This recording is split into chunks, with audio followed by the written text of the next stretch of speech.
ஒரு அழகான கிராமத்தில் ஒரு அழகான பசுமாடு புல்லை மேய்ஞ்சிட்டு இருந்தது.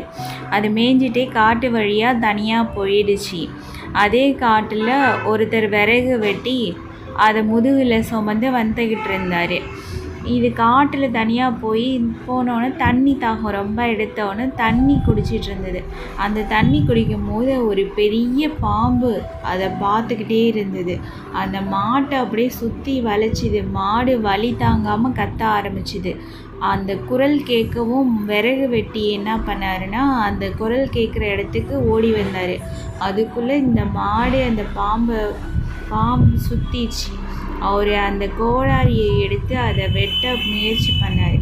அதை வெட்டி அந்த மாட்டை காப்பாற்றினார்.